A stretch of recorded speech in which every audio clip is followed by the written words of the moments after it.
تنظيم صفوفه في سوريا. مصادر خاصة ذكرت أن تنظيم داعش عمل خلال الفترة القريبة الماضية على تنظيم صفوفه وتعيين متزعمين بصفة أمراء وولاة على عدد من المناطق السورية.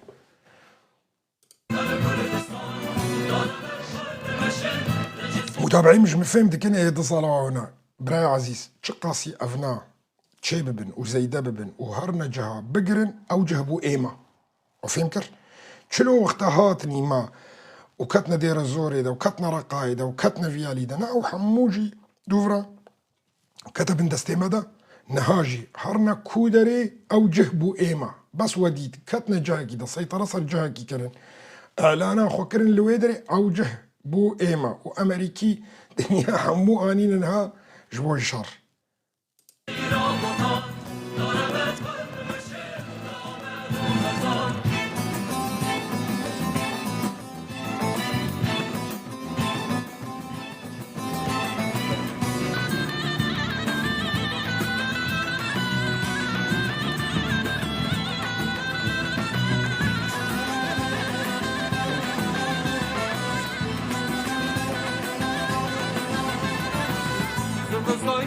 بهار واندواني çekdar Sırbistan girne bahar واندواني çekdar Kapı kapmış feketin serkeftin bu diyar Kapı kapmış feketin serkeftin bu diyar Ledikır ben de kargeran ledikır niştiman Ledikır ben de kargeran ledikır Kurdistan Dana ber kalkı meşin lecizira botan Dana ber kalkı meşin Ahmet Uğazan ledikır ben de kargeran ledikır niştiman ledikır ben de kargeran ledikır Kurdistan Dana ber kalkı meşin lecizira botan Dana ber kalkı meşin Ahmet Uğazan. طيب مساء الخير لكل الأخوة والأخوات اللي دخلوا معانا اللايف. تحياتي لكم كل باسمه، اللي عنده صبح صباح الخير واللي عنده مساء مساء الخير. تحياتي لكم جميعا. طبعا راح أبدأ من أول امبارح، وكان في تصريح هام لهكان فيدان. ما وصلت الرسالة لا للجولاني ولا لحكومته أبدا، والرسالة كانت من هكان فيدان إلى الجولاني. شو كانت الرسالة؟ ذكر فيها بأن حكم ترامب الحالية مختلفة تماما عن السنوات اللي حكم فيها سابقا، وأن السياسة بالنسبة لهم تغيرت وأصبحت غريبة جدا وغير مفهومة لترامب. وهذا كان يقصد فيها جولاني بالذات، أنه احنا شفنا على وكالات الأنباء وعلى خصوصا على وكالة رويترز في الأيام اللي فاتت أنه جولاني عم بيطرح تسليم كل شيء للأمريكان. يعني تعال ابني برج ترامب في دمشق مثل ما هو موجود في تركيا. طبعا هذا البرج يعني يظن الجولاني والساسة الموجودين في حكومته بأنه ذاك البرج كان أحد العوامل الرئيسية في عام 2018 أنه السبب اللي خلاه يتقرب من أردوغان وتنازل لأردوغان بأمور كثيرة. فهو من باب أنه مفكروا أنه خليني أطمعه، يعني هو هذا تاجر، وهذا الفكرة الماخذينه عرب كلها على ترامب أنه هو تاجر، وأي واحد يقدم له المال، أي واحد يقدم له المال واستثمارات وأمور وكذا يقدر يشتري. وهي الفكرة فكرة غبية جدا، فكرة غبية جدا. هؤلاء رؤساء دول، وهاي الدول مثل الولايات المتحدة الأمريكية ترسم سياساتها من سنوات طويلة جدا. لا يستطيع الرئيس التصرف بكل شيء، هو عبارة عن واجهة. الرئيس الأمريكي هو عبارة عن واجهة، مو كل القرارات بإيده. وطبعا في أمور كثيرة تحدثنا فيها وأثبتنا فيها أنه الرئيس هو عبارة عن موظف في الولايات المتحدة الأمريكية، والرئيس ينفذ سياسات طويلة الأمد على المنطقة. نعم هناك أمور يستطيع الرئيس المراوغة فيها في مجال لمرسوم له، لكن بالسياسات العميقة للدول الرؤساء منفذين وليس آمرين، عشان تعرفوا هذا الأمر.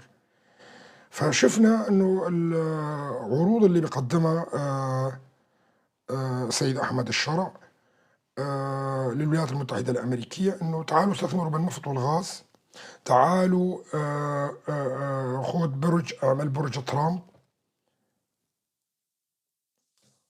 في دمشق مثل ما موجود في أنقرة.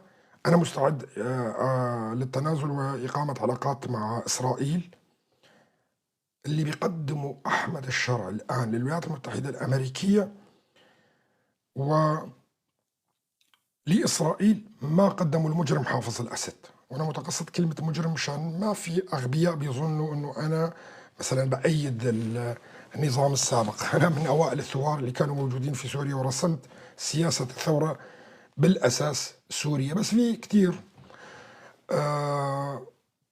من أصحاب الرؤوس المربعة اللي ما عرفانين هذا الشيء، فبشوفهم باليوتيوب يكتبوا الكلام هذا. مجرد أنه أنا مثلا طرحت مشروع دولي لإقامة إقليم في الساحل، فهؤلاء الأغبياء ظنوا بأنه أنا مؤيد أو مخالف. أنا لست مؤيد ولا مخالف ولا أدافع عن أحد نهائيا، أنا أشرح السياسة الدولية فقط وإلى أين ذاهب المنطقة حسب وجهة نظري الخاصة. حصل ما حصل هذا أمر مختلف تماما. فلذلك لا تظن عزيزي أنه أنا هنا أؤيد فكر معين أو جهة معينة. أنا لا أؤيد أحد، ما أؤيده هو بكل وضوح القضية الكردية، هذا أمر طبيعي لأنه أنا كردي. ما قدمه أحمد الشرع لم يقدمه المجرم حافظ الأسد. كان مطلوب من حافظ الأسد 4 أمور فقط، ما نفذها حافظ الأسد ولم يستطع تنفيذها، وقدمت لبشار الأسد نفس ال4 أمور عام 2003: طرد الحركات الفلسطينية من سوريا، قطع العلاقات مع الإيرانيين، قطع العلاقات مع حزب الله، وعملية سلام. قدموا له أموال على فكرة مشان تعرفوا وقتها، قدموا له أموال. ما يقدمه أحمد الشرع الآن، ما يقدمه أحمد الشرع يفوق بكثير ما قدم لحافظ الأسد.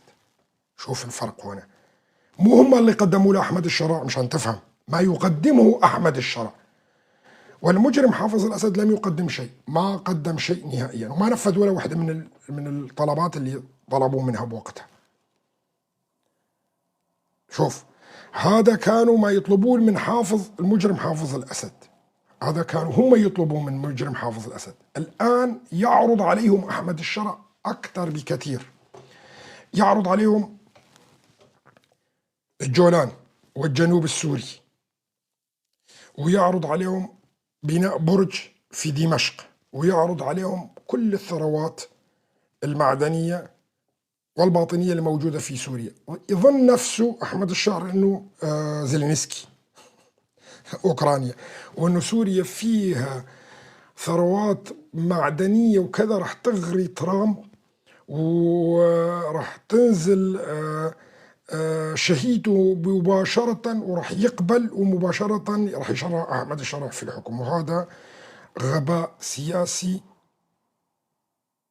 كبير جدا، هذا غباء سياسي كبير جدا. يستطيع ترامب الحصول على كل ما تتحدث فيه وتقدمه أنت من دون ما يعمل معك أي علاقات، يستطيع بكل سهولة وكل بساطة أيضا، وبأقل تكلفة أيضا، مشان نكون واضحين بهذا الأمر. طبعا حاول المستحيل أحمد الشرع أنه يقابل ترامب في السعودية. إلى الآن ما قبل ترامب أنه يقابله، وما في أخبار أنه راح يقابله نهائيا. وحاولت المملكة العربية السعودية أيضا بشتى الوسائل. طلع تصريح لترامب اليوم كان غريب، في كتير من الناس اللي ما فهمت التصريح. شو كان التصريح؟ بس خلينا نرجع عليه حرفيا، الترجمة وينه؟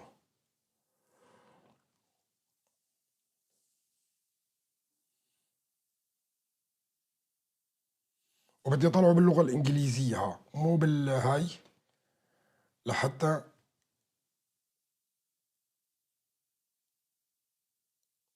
يكون واضح وما يتلاعب فيه مثل السوريين. السوريين تناقلوا الخبر بشكل سريع جدا بأنه ترامب سيرفع العقوبات عن سوريا، سيرفع العقوبات، بس احنا بدنا اياها باللغة الإنجليزية لحتى وين راح؟ والله ما لقيته. مشكلتي أنا ما بحضر.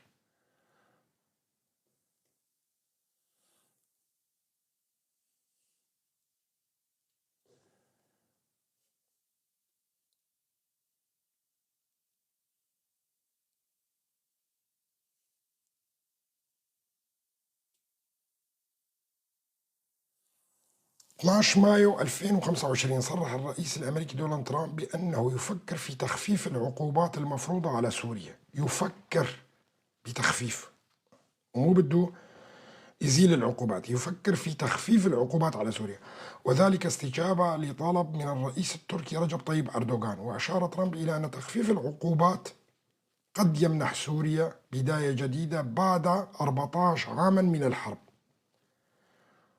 طيب، شو تعلمنا في السياسة نحن؟ أنه أي جملة تسبقها حرب تأتي بعدها حرف جر أو حرف تحقيق أو ظرف مكان أو ظرف زمان أو أي شيء من ما قبيله يلغي الجملة بشكل كامل. طيب، هنا بيقول لك وأشار ترامب إلى أن تخفيف العقوبات قد، شو معنى قد؟ قد هو عبارة عن حرف تحقيق في اللغة العربية، حرف تحقيق يلغي الماضي ويجمد المضارع. فهمتوا؟ يلغي الجملة كلها، يمنح سوريا بداية جديدة بعد 14 عام من الحرب. قد هنا، وتخفيف، تخفيف وقد. طيب، هون القد هاي إذا بده يخفف من العقوبات في قد، القد تتطلب شروط ويجب تحقيق تلك الشروط. فهمتوا شلون السياسة تنفهم؟ إنه نحن ممكن إنه نخفف العقوبات على سوريا، لكن في لكن هنا، لكن معناته في أمور يجب أن تتحقق حتى يخفف العقوبات. وهنا الإشارة إلى المطالب ال 12. ليش 12 مو كانوا 8؟ نعم، كانوا 8 مطالب، وحيلت المطالب إلى وزارة الخزانة الأمريكية فزادت عليها 4 مطالب أخرى وزارة الخزانة الأمريكية، وسلمت الشرع 12 مطلب الآن. يعني الولايات المتحدة الأمريكية زادت من مطالبها 8 4 مطالب أخرى، 4 مطالب أخرى، فصعبت الأمر عليه أكثر.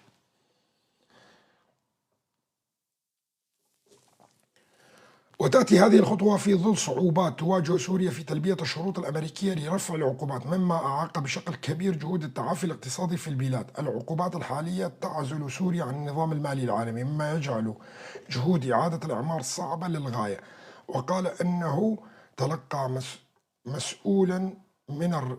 سؤالا من الرئيس التركي رجب طيب أردوغان. يعني هم وأردوغان كانوا يتصلوا مع بعض وكانوا يتحدثوا في شأن أوكرانيا والمفاوضات اللي راح تصير في اسطنبول ما بين زيلينسكي وبوتين، وسألوا من خلال المكالمة سؤال عابر أردوغان.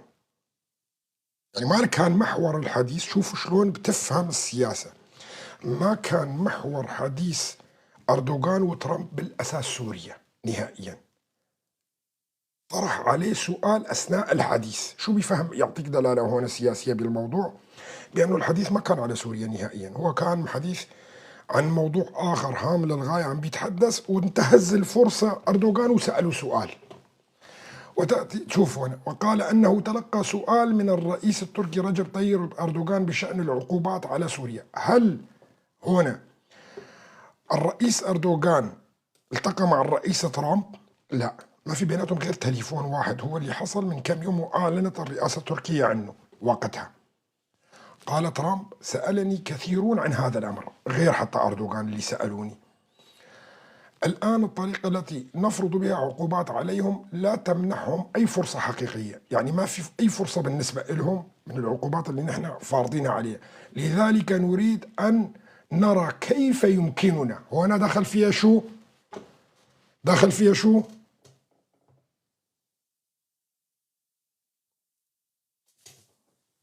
اخواننا المتابعين اكتبوه، شو دخل فيها؟ كيف. دخل فيها كيف، استفهام، دخل فيها كيف. وهنا الكيف، كيف يمكننا مساعدتهم. كيف يعني هناك أمور علينا القيام بها قبل أن نساعدهم، قبل أن نساعدهم. شروط.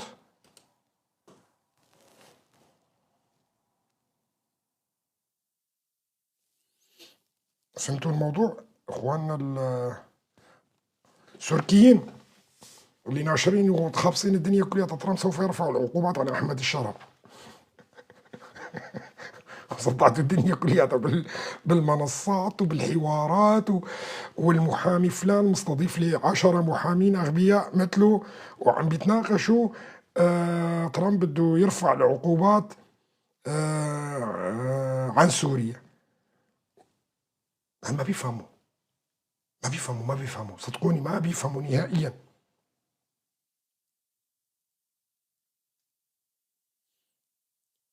لو يفهموا كان حللوا الكلام تبع ترامب على المضبوط وعرفوا منه شو المقصود بكل الكلام اللي حكاه. هذا معناته الكلام، الجمل اللي قالها ترامب ما في يرفع عقوبات خالص، عندك شروط بدك تنفذها.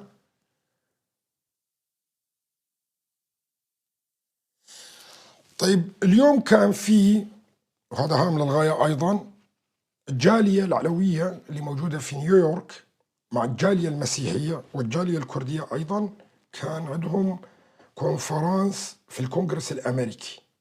وطبعا على جدول الأعمال تبع الكونغرس الأمريكي اللي دائما ياخذ وقت شوي لحتى تطلع القرارات. يعني في كثير من إخواننا أهل الساحل كتبوا لي انه ايمتى هاي، و3 شهور كتير وكذا. بالعاده القرارات تبعات الصادره من الكونغرس الامريكي هي قرارات استراتيجيه تاخذ وقت لحتى انه يطلع القرار. ليش؟ لانه عمليه تداول الملف، اي ملف يقدم للكونغرس الامريكي يمر على كل الاعضاء قبل طرحه للتصويت.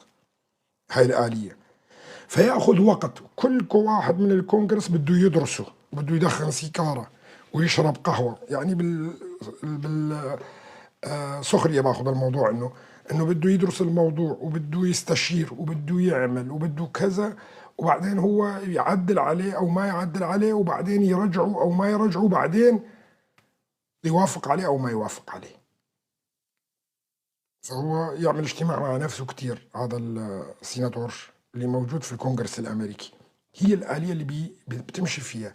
فلذلك كل القرارات اللي بتصدر من الكونغرس إلا المتعلقة بالسلم والحرب وبعض الأمور الطارئة في الولايات المتحدة الأمريكية بتاخذ وقت، وهذا أمر طبيعي.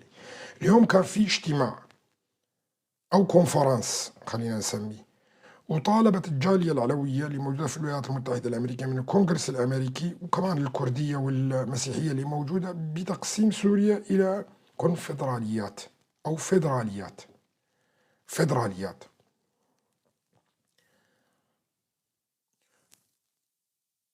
وكان في تجاوب كبير من الكونغرس الأمريكي، وحتى أعضاء الكونغرس الأمريكي كتير قالوا إنه نحن وصلنا الملف هذا، والملف هذا على جدول أعمال الكونغرس. طبعا إذا الكونغرس أصدر قرار بهذا الموضوع يصبح قانون ساري في الولايات المتحدة الأمريكية، وهذا أمر راح نشوفه في الفترة القليلة القادمة. طبعا أنا قلت لكم حسب اعتقادي الشخصي أيضا بأنه قريبا وفي توافق فرنسي على هذا الموضوع وروسي أيضا بعد فترة. يعني هي المسألة مسألة شهور، بس الناس ما عندها صبر، وأنا بفهم هذا الأمر كمان، لأنه في كتير عم تعاني الناس، وفي قتل وفي إجرام وفي أمور اللي عم تحصل على الأرض. حسب التقارير اللي تصل من هناك إنه الوضع يعني متفاقم جدا صراحة، وصعب إنه الناس تتقبل إنه لسه في 3 أشهر كتير بالنسبة لهم يعني لحتى يطلع قرار مثل هذا. لكن كونوا على يقين إنه هناك قرار سيخرج أمريكي فرنسي روسي بالتوافق معه، راح يطالبون الجولاني بالانسحاب من الساحل بشكل كامل وإنشاء قوة من أبناء أهل الساحل، وهذا راح نشوفه قريبا.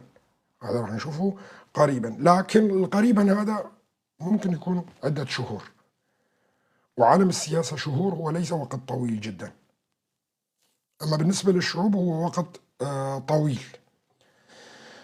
طبعا كان في لقاء في أنقرة أيضا ما بين وزير خارجية الأردن وحقان فيدان وزير خارجية تركيا والشيباني وزير خارجية سوريا، واجتمعوا على بعض الأمور المتعلقة في سوريا. يعني طبعا الأردنيين أنا بعرف الكلام هذا وقايله قبل الآن، هم دائما يعملون عكس تصريحاتهم، لأنه أكثر من يدعم السويداء حاليا هم الأردنيين، وعندي معلومات بهذا الأمر. حتى طيارات أردنية هبطت في السويداء وساعدت أهل السويداء بشكل كبير. فالأردن هو مع مشروع الجنوب، الأردن هو مع مشروع الجنوب، وذهابهم إلى تركيا هي فقط لضر الرماد في العيون.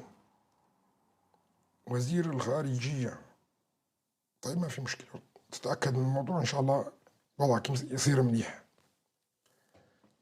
إن شاء الله وضعك يصير منيح. طبعا أهل السويداء بيعرفوا هذا الشيء، إنه الأردن أكثر من يمد الجنوب السوري بالمعدات والذخيرة والأمور هاي كلها، وحقيقة هاي. واللعب هي كلياتها، هاي اللقاءات كلياتها لا تشبع ولا تغني أبدا، شغلة فاضية نهائيا. وحتى التصريحات تبعتهم كانت تصريحات كلاسيكية ما لها أي أهمية نهائيا، ما لها أي أهمية نهائيا. لذلك راح انتقل على العراق، القمة العربية. طبعا أنا قبل فترة قلت لكم الجولاني لا يستطيع الذهاب إلى العراق، وإذا ذهب إلى العراق هناك مشكلة كبيرة جدا أيضا ممكن نتواجهها. لا توجد شركات أمنية تحميه بالأساس في العراق، لا توجد غير سوى شركة قطرية واحدة، وقدمت الشركة القطرية أنه إحنا قادرين أنه نساعدك أو كذا، لكن بسبب انعدام الثقة ما بين الجولاني والعراقيين، الجولاني راح يبعث الشيباني على القمة العربية القادمة في العراق. ما في هاي. طبعا بالنسبة للتصريحات اللي عم بنشوفها وقاتل نفسه انه يشوف ترامب، ما في الى الان اي بادرة انه ترامب ممكن يستقبل جولاني في المملكة العربية السعودية نهائيا. اساسا ترامب جاي يوقع على مشروع بقيمة تريليون دولار.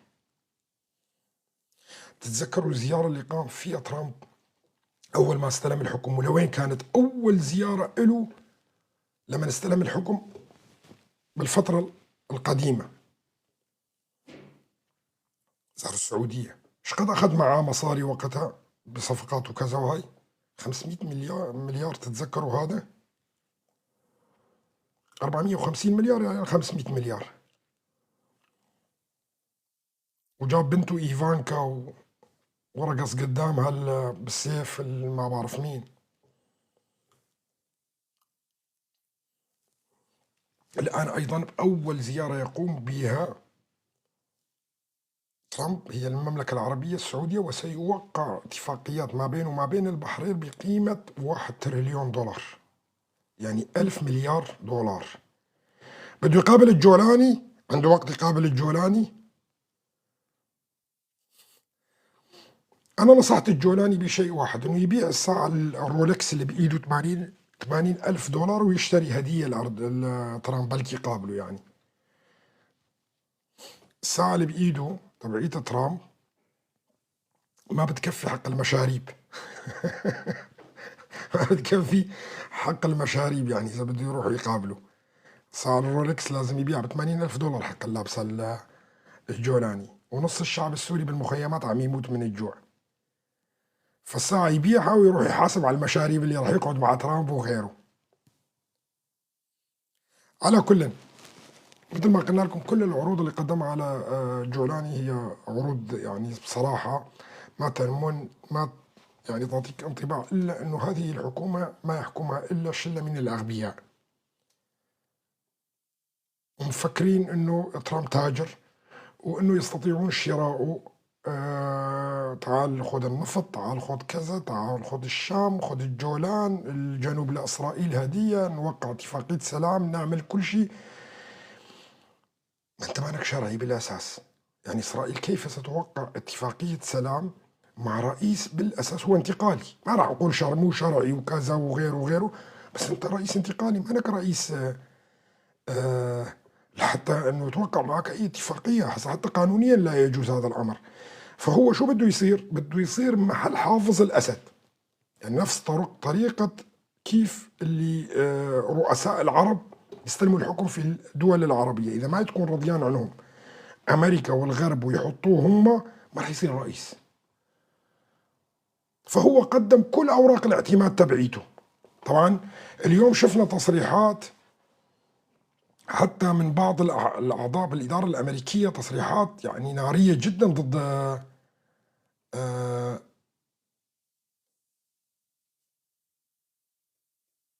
ضد الجولاني، وقالوا ما شفنا وشاهدنا في العالم كلياته الرئيس يعني يكون قائد منظمة إرهابية ويتغير يعني ويصير رئيس شرعي لدولة معينة. فهذا أمر يعني غريب جدا، ولن يتم أيضا. طبعا أخبار كثيرة كمان.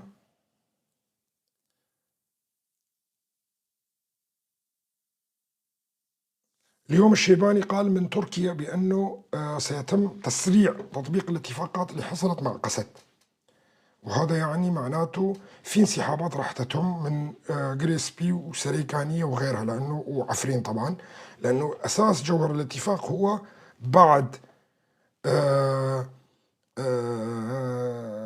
الشيخ مقصود كان عفرين وسريكانية وجريسبي.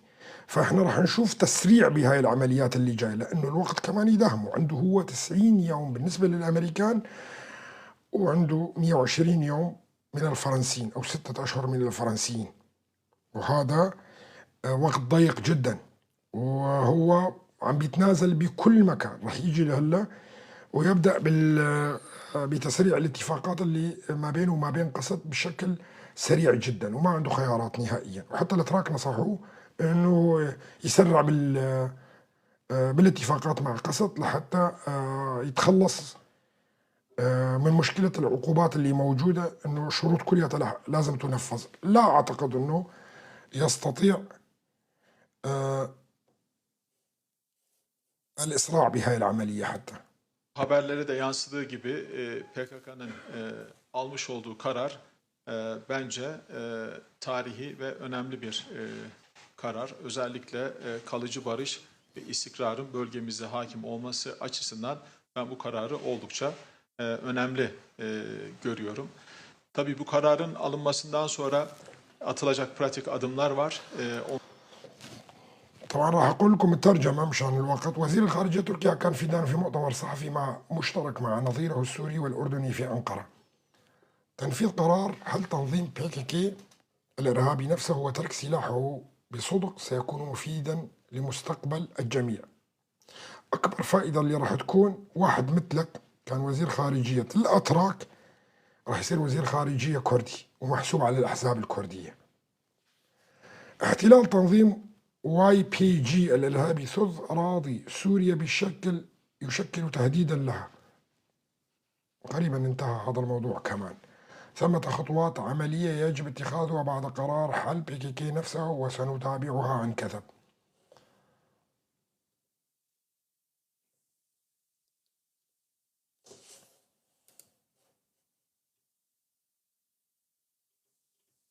السلام عليكم.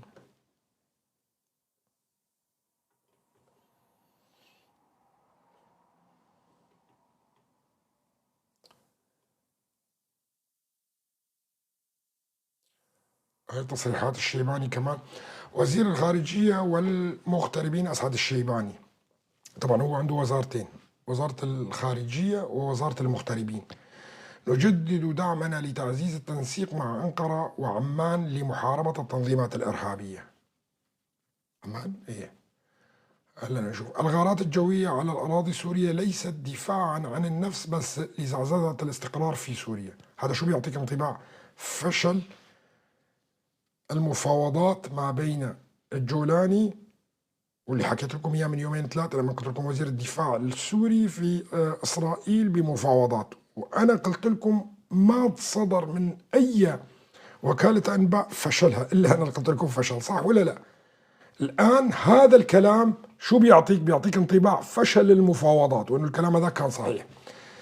الغارات الجوية على الأراضي السورية ليست دفاع عن النفس بل لزعزعة استقرار في سوريا. وحدة الأراضي السورية غير قابلة للمساس، ونرفض جميع التدخلات الأجنبية، يقصد في إسرائيل طبعا هاي كلها. وهنئ تركيا على اتفاق مع حزب العمال الكردستاني الذي سيعزز الاستقرار في تركيا والمنطقة ككل. نعمل على تكثيف التعاون مع تركيا والأردن في مواجهة التهديدات العابرة للحدود، ولن نسمح للميليشيات المدعومة من الخارج بزعزعة استقرارها، يعني التنظيمات الإسلامية هنا يقصد فيها. الغارات الجوية على الأراضي السورية ليست دفاع عن النفس بل لزعزعة استقرار سوريا، مكررها هنا الكلام الهام. إسرائيل تستمر بالاعتداءاتها على أراضينا وتصاعد الوضع مما أسفر عن سقوط ضحايا، ونطالبها الالتزام بتنفيذ القرارات الدولية والانسحاب من الأراضي السورية التي تحتلها في الجنوب. استناها لكن وحدة الأراضي السورية لا تقبل المساومة، وحقوق جميع المواطنين السوريين مضمونة ومكفولة. ندعو جميع السوريين إلى المساهمة الفعالة في بناء المستقبل، فإعادة أعمار سوريا تتطلب تضافر كل الجهود. مين بده يجي يعمل لك إعادة الأعمار وأنت تابع لتنظيم القاعدة وأي غبي في العالم اللي راح يخلي الشركات وتجي؟ ما هو معقول يعني هذا الكلام. وزير الخارجية الشيباني: نحن بصدد هذا المهم، نحن بصدد تنفيذ اتفاق وطني مع قوات سوريا الديمقراطية ودمج جميع المناطق تحت سلطة الدولة المركزية. دمج، شو معنى الدمج؟ دائرة الهجرة والجوازات ويجوا كذا وهاي والأمور. طبعا أنت ما راح تطبق هذول إلا ما تطبق المتفق عليه قبل، اللي هو متعلق بعفرين وسليكانية وجريس بي، هذا أمر طبيعي. العملية معقدة وحساسة لكنها ضرورية، وحقوق المواطنين الأكراد محفوظة ومكفولة. العملية معقدة وحساسة لكنها ضرورية، وحقوق المواطنين الأكراد محفوظة ومكفولة. يعني خجلان يقولها، خجلان يقولها يعني. المماطلة في تنفيذ الاتفاق سيطيل أمل الفوضى، يقصد مع قوات سوريا الديمقراطية، وسيفتح الباب أمام التدخلات الأجنبية ويغذي النزعة الانفصالية. صحيح، السلاح الأمريكي عم بيوصل وكذا وتدخل قوات أجنبية وكذا، فحلوا الموضوع بسرعة. يعني اعمل اللامركزية، أعطيهم الفيدرالية، أعطيهم المناطق الكردية الثانية وخلص. إذا أنت مستعد تتنازل على ربع سوريا للإسرائيليين، تنازل عن كل الباقي شرق الفرات وانتهينا من هذا الموضوع. هدفنا ليس الهيمنة بل التوحيد، هدفنا ليس الهيمنة بل التوحيد. طبعا النظام الفيدرالي هو أحد أنواع التوحد، شيء جميل جدا. ورسالتنا لجميع السوريين: المستقبل لسوريا الواحدة الموحدة، ونحن كلياتنا مع الاتحاد السوري الفيدرالي. نحن في طور تأسيس مرحلة سياسية وطنية جديدة من خلال تشكيل برلمان وطني. يعني الدستور هذا راح تشيلوه؟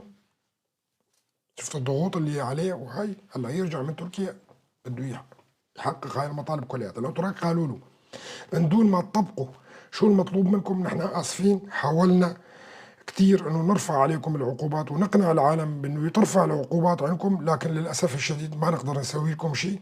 روح اتفاهم مع قوات سوريا الديمقراطيه، حل المواضيع كلياتها، وحاربوا الارهاب. ما عندكم مجال الا بهذا الموضوع هذا لحتى تنرفع عنكم العقوبات. والله يا اخي احنا حاولنا كثير، لكن للاسف الشديد ما طلع شيء بايدنا. هيك حقول له الاتراك: عينك عينك. رسالة من الرئيس البرزاني: بسم الله الرحمن الرحيم. من دواعي السرور أن الأطراف المعنية بعملية السلام في تركيا قد أعربت عن مواقف إيجابية واتخذت خطوات إيجابية نحو الحل السلمي. كما عقد حزب العمال الكردستاني مؤتمره وأصدر سلسلة من القرارات نأمل أن تفضي هذه العملية إلى نتائج إيجابية تخدم مصلحة المنطقة ورفاهيتها والجميع. كما نعلن دعمنا الكامل لنجاح هذه العملية بكل السبل الممكنة.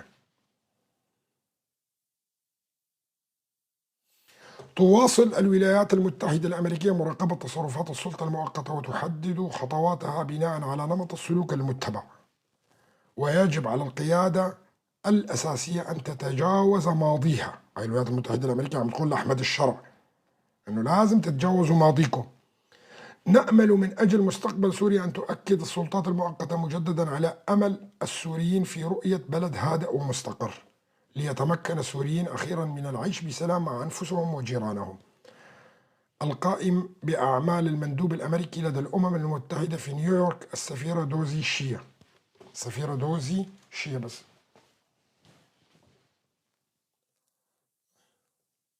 طبعا جنرال مظلوم عبدي كمان رحب بالاتفاق. شو مولود بإذن الزلمة. أحمد الشرع لن يشارك في أعمال القمة العربية المزمع عقدها في بغداد، وسينوب عنه وزير الخارجية الشيباني.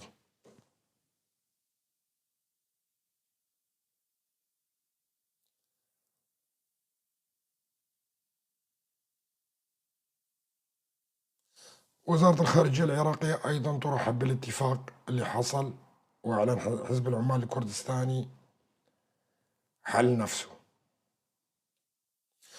طبعا مثل ما قلنا لكم المؤتمر اللي انعقد في الكونغرس الأمريكي، تصريحات دكتور وليد فارس من المؤتمر المنعقد في الكونغرس الأمريكي. طبعا وليد فارس هو مستشار الرئيس ترامب.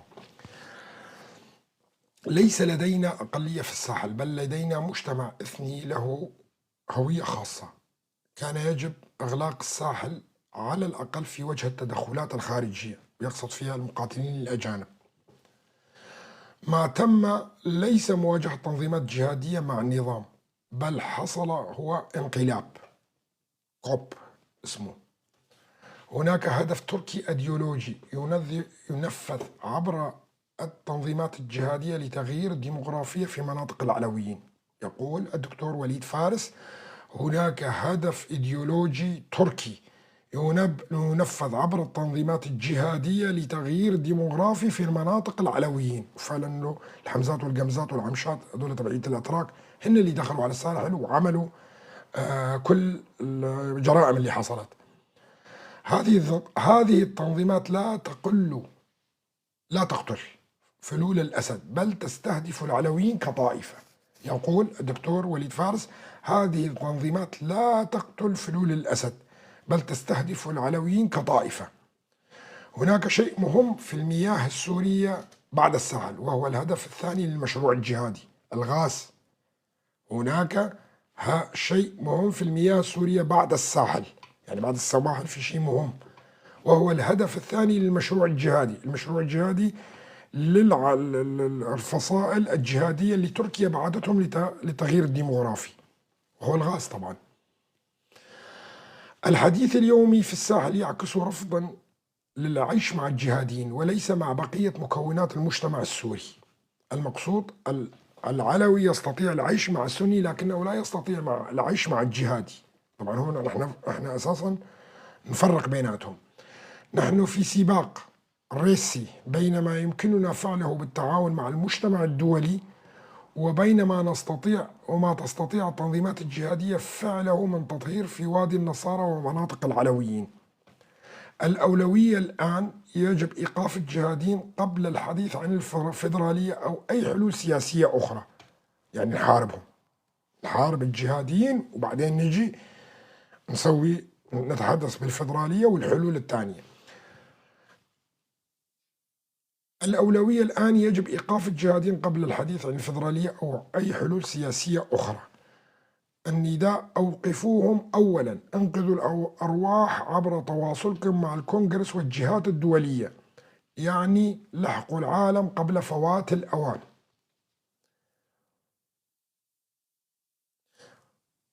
والله العظيم ما بعرف انه هذا الكلام كله انا قلته من يومين ثلاثة عاطف، فهمت علي شلون؟ يعني سبحان الله، يعني قبل ان يصدر القرار انا عرفان فيه. خلونا نشوف مدير مكافحة الإرهاب في البيت الأبيض. Talking about what's happening in the region, I have to move to Syria. it is a main topic here in DC, and there are calls for Washington to ease the sanctions, at least, if you don't want to lift them. There are reports that you are opposing that, as Dr. Gorka. I want to understand first the U.S. administration position. What do you expect from Syria to lift the sanctions? Are you ready to deal with the current government in Damascus? So I have never publicly or privately commented on sanctions. So that's fake news. أخبار I'll مزيفة. tell you what my experience is of jihad سأخبركم عن تجربتي مع الجهاديين والسلفيين 26 years. على مدار السنوات 26 الماضية التي كنت أدرس فيها. I have never seen a jihadi leader لم أرى يوما زعيما جهاديا يصبح ديمقراطيا عندما يفوز. since the dissolution of the caliphate by لم Mustafa يحدث Kemal ذلك أبدا منذ حل الخلافة من قبل مصطفى كمال أتاتورك، creation of يعني the بناء الدولة 4 العثمانية، years later. ثم إنشاء الإخوان المسلمين. لم أرقى جهاديا لقاعدة ولا النصرة ولا جماعات جهادية تقول لقد ربحنا المعركة والآن أحب اليهود، أحب المسيحيين، أحب كل من تعلمون، أحب الشيعة. لا يحدث أبدا في بعض الأحيان عندما يتعرضون الضرب أو عندما يسخرون يقولون حسنا ربما لست جهاديا كثيرا اليوم. Jawlani won. فاز الجولاني. This is the هذا هو السياق. So he captures Damascus. لذلك يسيطر على دمشق. ومن المفترض أن أصدق أن زعيم القاعدة السابق مؤسس جبهة النصرة أصبح فجأة سياسيا عاديا يحب الأقليات ولن يذبح العلويين ولن يقتل المسيحيين واليهود. هذا هو السياق. لذلك أتعمق في هذا الأمر بعيون مفتوحة على مصراعيها مع فهم تاريخ الحركات الجهادية. هذا هو رقم واحد. الرقم الثاني، أنا مع ذلك سعيد جدا بانهيار نظام القاتل بشار الأسد، وأنا سعيد جدا لأن إيران الراعي الأكبر للإرهاب لا يمكنها استخدام أراضي سوريا لإعادة إمدادها ووكلاءها. هذه أشياء جيدة. وأنا سعيد جدا بما فعلته إسرائيل في الجنوب. أنا سعيد بما فعله الأكراد في الشمال، لكني أتعمق في تحليل لهيئة تحرير الشام وأخوض في تحليل النظام في دمشق. فهم من يدير البلاد وما هو تاريخه، تاريخ الجولاني يعني. ماذا أتوقع؟ أنا لا أقوم بالمفاوضات. أنا لست السيد ويتوف، أنا لست الرئيس. سأخبرك بما قد يكون المؤشر الجيد بالنسبة لي، فإن الجولاني قد تغير. حسنا، تخيل لو تم ضم كردي بارز، زعيم كردي مشهور في الحكومة،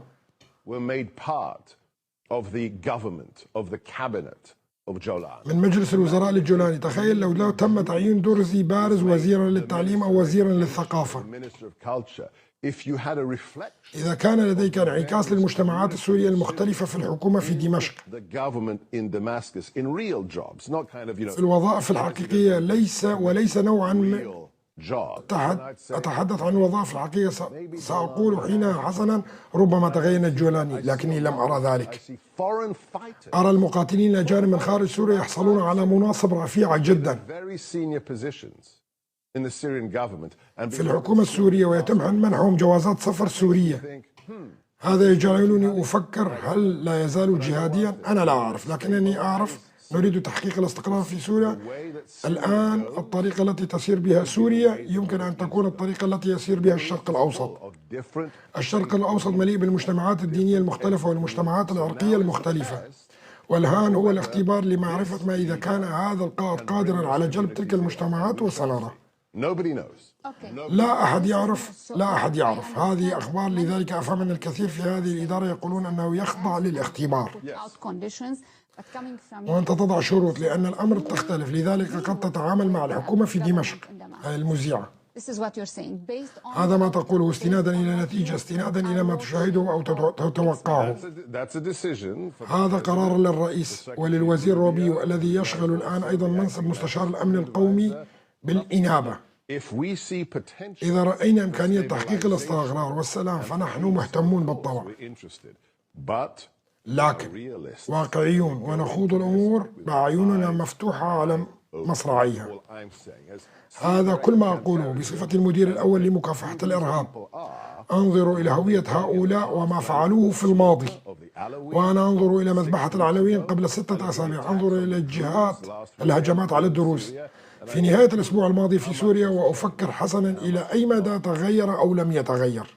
Okay, got you again. But أفهمك مرة أخرى، ولكن I'm not going to tell you what the لن أخبرك ما ستفعله الحكومة، سأخبرك ما هي مصالحنا. That's all I can tell you. هذا كل ما يمكنني أخبرك به. فهمتك، أنا فقط في دوري أحاول أن أفهم موقفك. I'm not saying it's clear ما for تقوله واضح بالنسبة لي، لكن عندما أستمع إليك to other officials. وأستمع إلى مسؤولين آخرين في I الإدارة، have to mention again. يجب أن أذكر هنا مرة أخرى المبعوث الخاص ويكتوف عندما قال أن الجولاني قد تغير. See how much? I mean, look, he changed. أعني انظري، لقد تغير، لقد ارتدى بدلة، ليس هذا، ومدى عمق التغيير في السؤال But we سيد، are trying to لكننا نحاول معرفة مدى تغيره، مو باللباس يعني، وهي بحلقة دقن.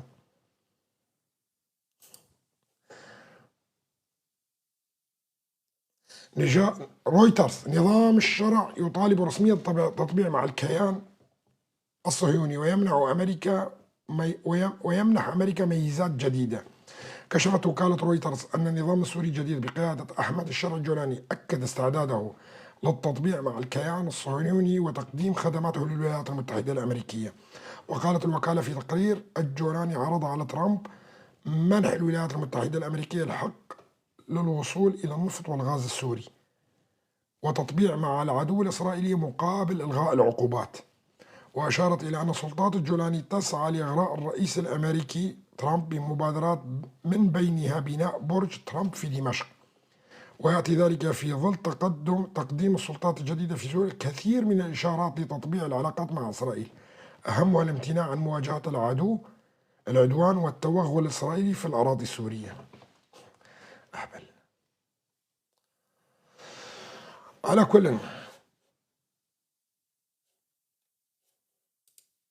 بس نشوف هون.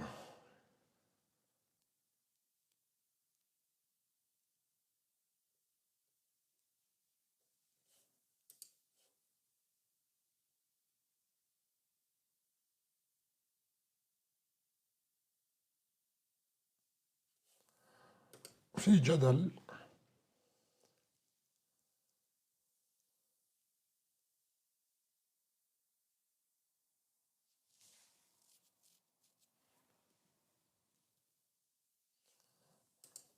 أنا شو الصورة هاي.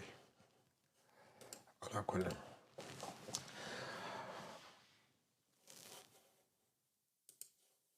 ناخذ استراحة شوي.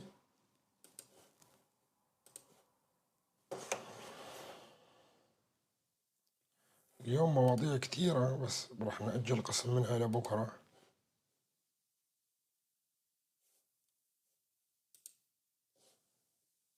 ناولنا كل المواضيع بشكل سريع شوي.